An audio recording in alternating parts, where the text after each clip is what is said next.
विराम चिन्ह जब हम बोलते या लिखते समय जो बीच बीच में रुकते हैं ना, और अपने अभिप्राय यानी अपने कहने की बात को सही ढंग से उचित उतार या चढ़ाव के साथ बोलते हैं, ठीक है, और लिखते समय उचित चिन्हों का प्रयोग करते हैं, उन्हें कहते हैं विराम चिन्ह। क्या कहते हैं? विराम चिन्ह। यानी लिखते या बोलते समय जब हम कुछ समय के लिए ठहरते हैं तो जिन चिन्हों का प्रयोग हम लिखित रूप से करते हैं उन्हें विराम चिन्ह कहते हैं। क्या कहते हैं? विराम चिन्ह। विराम चिन्ह कहते हैं। तो सारे विराम चिन्ह एक साथ नहीं पढ़ाएंगे, आज 2 पढ़ा रहे फिर कल 2, ऐसे, ठीक है ना?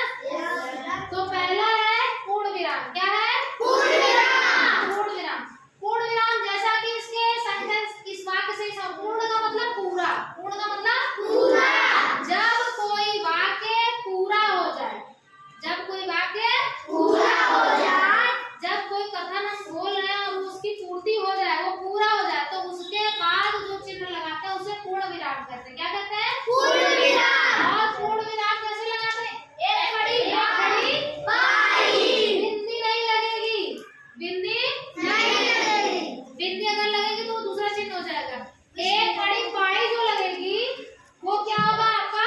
पूर्ण विराम। और ये तभी लगता है जब कोई वाक्य पूर्ण हो जाता है, उसका अर्थ स्पष्ट हो जाता है। जैसे अगर हम यहाँ लिखते हैं बात नहीं,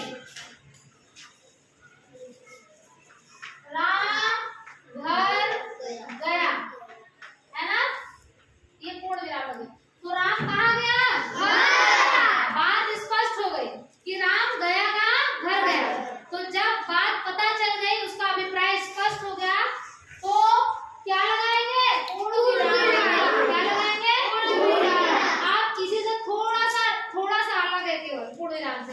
पूर्ण विराम आप एक खड़ी पाई लगाओगे और ये जो विस्मय बोधक चिन्ह है इसको हम एक खड़ी पाई और एक बिंदी लगाएंगे, ठीक है। जब एक खड़ी पाई और एक बिंदी लगाएंगे तो इसको पूर्ण विराम नहीं बोलेंगे, इसको बोलेंगे विस्मय बोधक चिन्ह।